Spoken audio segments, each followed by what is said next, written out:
بسم اللہ الرحمن الرحیم۔ حضرت موسیٰ علیہ السلام کی والدہ حضرت یوحنا سلام اللہ علیہ ایک عظیم خاتون تھیں جن کی جانب اللہ تعالیٰ نے وحی فرمائی تھی۔ بعض روایات میں آپ کا نام گرامی یوکابد بھی ذکر کیا گیا ہے۔ ناظرین گرامی، آپ وہ عظیم ماں تھیں جن کی جانب اللہ پاک نے وحی کی۔ اب یہ وحی یا الہام کی کون سی قسم تھی یہ اللہ ہی بہتر جانتا ہے۔ قرآن پاک کی سورۃ طٰہٰ میں اس بات کا ذکر موجود ہے کہ حضرت موسیٰ علیہ السلام کی والدہ پر اللہ تعالیٰ نے الہام کیا تھا۔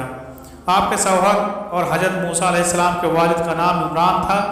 آپ نہایت دیندار اور پرہیزگار خاتون تھیں۔ جس دور میں حضرت موسیٰ علیہ السلام کی ولادت کی وقت قریب آیا، اس وقت مصر پر فرعون کی حکومت تھی جو کہ نہایت ظالم بادشاہ اور خدائی کا جھوٹا دعوے دار تھا۔ اس وقت خدا کے نام لیوا اس کے محکوم تھے۔ ایک بار اس نے خواب میں دیکھا کہ بیت المقدس کی جانب سے ایک آگ بھڑکی جو مصر کے ہر قبطی کے گھر میں گھس گئی، لیکن بنی اسرائیل کے مکانات اس سے محفوظ رہے۔ یاد رہے کہ مصر کے قدیم باشندے قبطی کہلاتے ہیں۔ اس خواب کی تعبیر یوں کی گئی کہ بنی اسرائیل میں ایک ایسا شخص پیدا ہوگا جس کے ہاتھوں فرعون کی سلطنت برباد ہو جائے گی۔ فرعون کے دل پر اس کے کفر کی بنا پر مہر لگ چکی تھی، چنانچہ اس نے ہدایت پانے کے بجائے ہدایت کا راستہ روکنے کی کوشش کی۔ اللہ تعالیٰ نے اپنے کمزور بندوں کے ہاتھوں ہی طاقتور کافروں کا تختہ الٹنا تھا۔ اس بات کی خبر اللہ تعالیٰ نے فرعون کو کر دی کہ وہ اللہ کی مشیت بدل سکتا ہے تو بدل لے۔ یقیناً ایسا کوئی نہیں کر سکتا اور نہ ہی فرعون کر سکا۔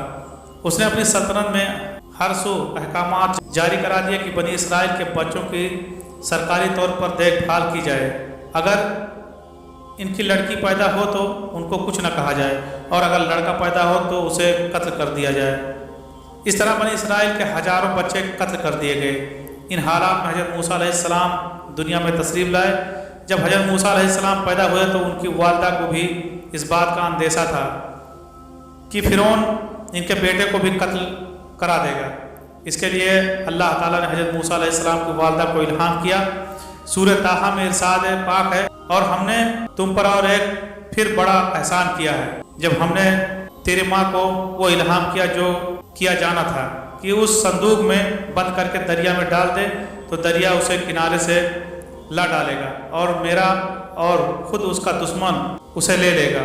اور میں نے اپنی طرف سے خاص محبت تجھ پر ڈال دی تاکہ پرورش میری آنکھوں کے سامنے کی جائے، جبکہ تیری بہن چل رہی تھی اور کہہ رہی تھی کہ اگر تم کہو تو میں بتا دوں جو اس کی نگہبانی کرے۔ اس تدبیر سے ہم نے تجھے تیرے ماں کے پاس پہنچا دیا تاکہ اس کی آنکھیں ٹھنڈی رہیں اور غمگین نہ ہوں۔ بیان کردہ آیت سے معلوم ہوتا ہے کہ حضرت موسیٰ علیہ السلام کی والدہ کو اللہ تعالیٰ نے ہدایت فرمائی کہ وہ حضرت موسیٰ علیہ السلام کو پیدا ہوتے ہی قتل سے بچانے کا سامان کریں۔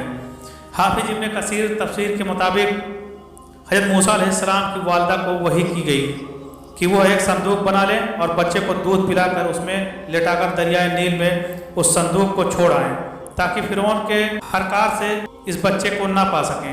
یہ دیکھ کر وہ کلیجہ تھام کر رہ گئیں اور اس قدر غم کھائیں کہ صبر ناممکن تھا، لیکن اللہ تعالیٰ نے ان کے دل کو مضبوط کیا۔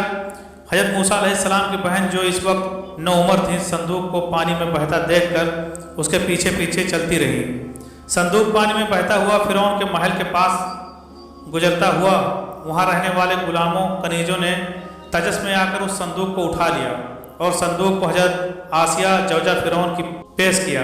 حضرت آسیہ نے صندوق میں اتنے پیارے بچے کو دیکھ کر خوشی کا اظہار کیا۔ جب فرعون کو اس بات کی خبر ہوئی کہ اس کے محل میں ایک پانی میں بہتا ہوا بچہ آیا ہے تو اس کو خیال آیا کہ یہ وہی بچہ نہ ہو جو کہ بعد میں میری سلطنت کا تختہ الٹے گا۔ اس بنا پر اس نے اس بچے کو قتل کا ارادہ کیا، لیکن اللہ تعالیٰ نے اس کو باز رکھا۔ حضرت آسیہ علیہ السلام نے بھی اس عمل کی مخالفت کی۔ حضرت موسیٰ علیہ السلام کو جب محل میں دودھ پلانے کی کوشش کی گئی تو انہوں نے کسی بھی آیا اور دایا کا دودھ نہ پیا۔ اس وقت حضرت موسیٰ علیہ السلام کی بہن بھی قریب تھی۔ انہوں نے کہا کہ اگر اس بچے کی پرورش کی خاطر معاوضہ دیا جائے تو اس کے لیے ایک خرانہ موجود ہے، اور وہ استفسار کرنے پر حضرت موسیٰ علیہ السلام کی والدہ کا پتہ بتا دیا۔ چنانچہ جب بچے کو والدہ کے سپرد کیا گیا تو بچے نے فوراً ہی ان کا دودھ پینا شروع کر دیا۔ یوں ممتا کو قرار بھی آیا اور اللہ تعالیٰ نے حضرت موسیٰ علیہ السلام کی حفاظت بھی فرمائی۔ حضرت موسیٰ علیہ السلام کی والدہ کو اپنے ہی بچے کو دودھ پلانے کا فرعون کی جانب سے معاوضہ بھی ملتا رہا۔ ایک حدیث مبارکہ میں آیا کہ جو شخص اپنے کام کو کرے اور نیک نیتی سے کرے تو اس کی مثال حضرت موسیٰ علیہ السلام کی والدہ کی ہے کہ اپنے ہی بچے کو دودھ پلائے اور اجرت بھی لے۔ حضرت موسیٰ علیہ السلام کی والدہ ایک نہایت عجیب، بہادر، حوصلہ مند اور نیک خاتون تھی، جنہوں نے اپنے دل پر پتھر رکھ کر اپنے بیٹے کو دریا کی لہروں کے سپرد کیا، اور اللہ تعالیٰ نے ان پر اپنی رحمتوں کی برسات اس طرح سے کی کہ بعد میں حضرت موسیٰ علیہ السلام کو ان کے ہاں ہی لایا گیا اور انہوں نے ہی حضرت موسیٰ علیہ السلام کو دودھ پلایا۔ تاریخ عالم میں ایسی کوئی اور مثال ڈھونڈنے سے بھی نہیں ملے گی۔ آمین یا رب العالمین۔